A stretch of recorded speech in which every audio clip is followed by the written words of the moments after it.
चर्मकार समाजाच्या मागण्यांकडे दुर्लक्ष झाल्यास निवडणुकीत परिणाम दिसेल. बबनराव घोलप. मुंबई आझाद मैदान येथे राष्ट्रीय चर्मकार महासंघातर्फे चर्मकार समाजाच्या आठवण मोर्चा. विधानसभा निवडणूक आचारसंहितेपूर्वी शासन आदेश करण्याची मागणी. चर्मकार समाज हक्कासाठी अनेक वर्ष संघर्ष करत आहेत. चर्मकार समाज हा स्वाभिमानी असल्याने मोर्चासाठी एकवटला आहे. मागण्यांबाबत चर्चा करताना शासनाने सकारात्मक भूमिका घेतली आहे, पण चर्मकार समाजाच्या मागण्यांकडे दुर्लक्ष झाल्यास आगामी विधानसभा निवडणुकीत त्याचे परिणाम दिसून येतील. प्रत्येक विधानसभा मतदारसंघात 10 ते 15 हजार समाजाची मते आहेत. त्यामुळे कुणाला निवडून आणायचे आणि कुणाला पराभूत हा करिश्मा चर्मकार समाज करू शकतो, असा इशारा माजी समाज कल्याण मंत्री व राष्ट्रीय चर्मकार महासंघाचे प्रमुख बबनराव घोलप यांनी दिला आहे. मुंबई आझाद मैदान येथे राष्ट्रीय चर्मकार महासंघाचे संस्थापक अध्यक्ष व माजी मंत्री बबनराव घोलप यांच्या नेतृत्वाखाली राष्ट्रीय चर्मकार महासंघातर्फे मोर्चा झाला. यावेळी ते बोलत होते. दरम्यान मुख्यमंत्री एकनाथ शिंदे व मंत्रालयाचे प्रधान सचिव यांच्याशी झालेल्या सकारात्मक चर्चेनुसार मागण्यांबाबत शासनाचे GR निघाले पाहिजेत, अन्यथा यापुढेही आंदोलनाचा लढा तीव्र केला जाईल, अशी भूमिका अनेक कार्यकर्त्यांनी भाषणात व्यक्त केली. या मोर्चात राष्ट्रीय चर्मकार महासंघाच्या नेत्या सरोजताई बिसुरे, रावसाहेब चव्हाण, सुनील माने, दलित मित्र डॉक्टर अशोकराव माने, दीपक खांडेकर, डॉक्टर दगडू माने आदींची भाषणे झाली.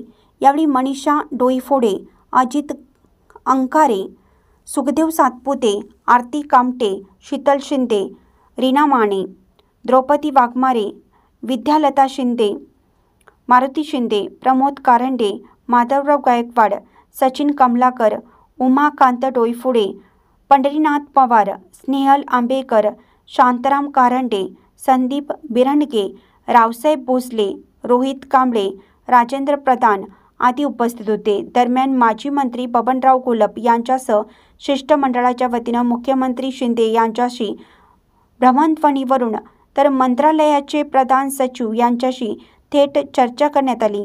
यावेळी सरकार हे चर्मकार समाज बांधवांच्या पाठीशी असून मागण्यांबाबत लवकरच निर्णय घेऊ, असं आश्वासन त्यांनी दिलं. चर्मकार समाजाच्या प्रमुख मागण्यांमध्ये संत रविदास महाराज यांच्या नावे विद्यापीठ सुरू करून 100 एकर जमीन व त्यासाठी निधीची तरतूद करण्यात यावी. 2 लाखापर्यंतची कर्ज प्रकरणे मंजूर करण्याचे अधिकार जिल्हा व्यवस्थापकांना देण्यात यावेत. कर्ज प्रकरणातील जाचकटी रद्द करून अण्णासाहेब आर्थिक विकास महामंडळाच्या धर्तीवर कर्ज प्रकरणे मंजूर करावीत. संत रोहिदास चर्मोद्योग व चर्मकार विकास महामंडळाचे थकीत कर्ज माफ करावीत, यासह 24 मागण्यांचा समावेश आहे. या सर्वांचं पहिल्यांदा मी स्वागत करतो की तुम्ही पहिल्यांदा एकत्र येत आहात. माजी मंत्री आणि चर्मकार समाजाचं आमचं नेतृत्व आदरणीय बबनरावजी घोलप, त्याबद्दल टाळ्या निघालेला आपल्या स्वतःचं पहिल्यांदा स्वागत करा. विचार करू नका मित्रांनो, मी या कोल्हापूर जिल्ह्यातून आलो. लोकराजा शाहू महाराज आरक्षणाचे जनक आदरणीय लोकराजा शाहू महाराज या कोल्हापूरच्या नगरीमधून आम्ही सगळी मंडळी इथं समस्त चर्मकार बंधूंनी बघितली.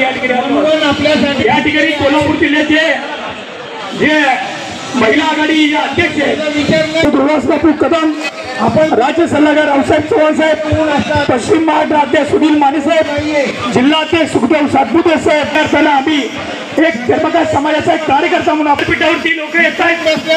सर्वांची भाषणं सुरू आहेत, पण खऱ्या अर्थानं फुले शाहू आंबेडकर विचारधारा जोपासणाऱ्या माझ्या समाज चर्मकार बांधवांना किती प्रमाणात काय मिळाला, किती योजनांचा लाभ मिळाला लक्षात आलं.